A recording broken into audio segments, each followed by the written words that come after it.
আমরা একটু কথা বলার চেষ্টা করবো এডিশনাল এসপি শাহরিয়ার মামুন স্যারের সাথে। তিনি আছেন এই যে যুবকটি মারা গিয়েছেন তার রুমে। কীরকম আলামত আপনারা পেয়েছেন এবং পুরো ব্যাপারটি আপনারা কী দেখেছেন? আমরা তথ্যের মাধ্যমে জানলাম যে এখানে একজন মারা গিয়েছেন ছাদ থেকে পড়ে। এখনও তদন্তাধীন রয়েছে, আসলে ছাদ থেকে পড়ে মারা গিয়েছে নাকি তাকে মারা হয়েছে সেটা তদন্তাধীন ব্যাপার।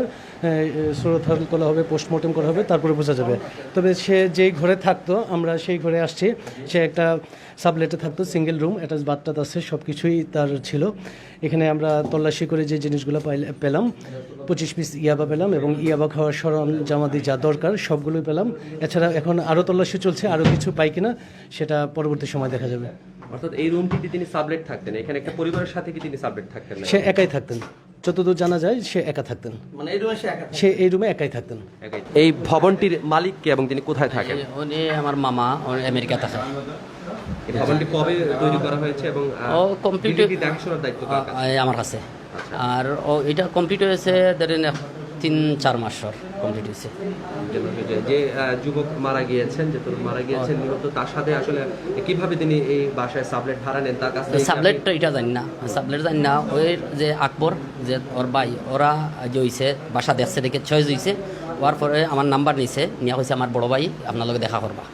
বড় ভাই ফোন দিছে, দিয়ে বলছে যে ভাই আপনি কই আসেন? আমি আমার ছোটো ভাই আর বোন গেছে ভাড়া, আপনার বাসা চয়েস হয়েছে, তো আপনার লগে একটু কথা কইতাম। আমি কইছি আমি বাসায় আসি, আসেন। তো আসছে, আসার পরে আমার সাথে তো ভাড়া টাড়া নিয়ে আলাপ আলোচনা হয়েছে, ওইগুলা ঠিক হয়েছে।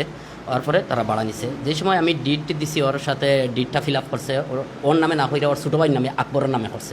ওই সময় আমি বলছি যে তুমি আকবরের নামে এটা ফিল আপ করলা, মানে এটা তো তুমি বড়ো ভাই, তোমার নামে ফিল আপ হবে। বলে না আমি তো সবসময় থাকি না, থাকবো না, আকবর থাকবো।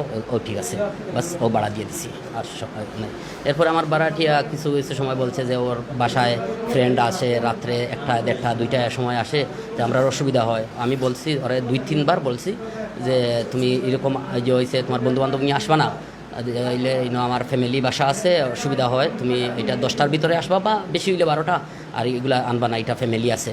বললে ভাই আমাকে আর বলতে হবে না, আর যদি হয় তাহলে আপনার জুতা দিয়ে আমাকে মারবেন, আমি আর আসবো, যে এইরকম আনবো না। এরপরে আর আমি তো আর বিল্ডিংয়ে ওঠার সময় তিনি তার প্রফেশন কি বলেছিলেন? সাংবাদিক বলছে, উনি যায় দিনে সাংবাদিক। ওর গাড়িতে স্টিকার আছে, ওর কার্ড আছে, এরপরে ওর দরজার উপরে এটা একটা স্টিকার আছে যে ও সাংবাদিক, এইটা বলে। আর ওরা তার খালার ঘর ভাই, পরে জানছি ওরা তার খালার ঘর ভাই। আজকে জানি যে ও খালার ঘর ভাই না, আজকে জানছি। ও যে মারা গেছে ওর বাবার কাছ থেকে।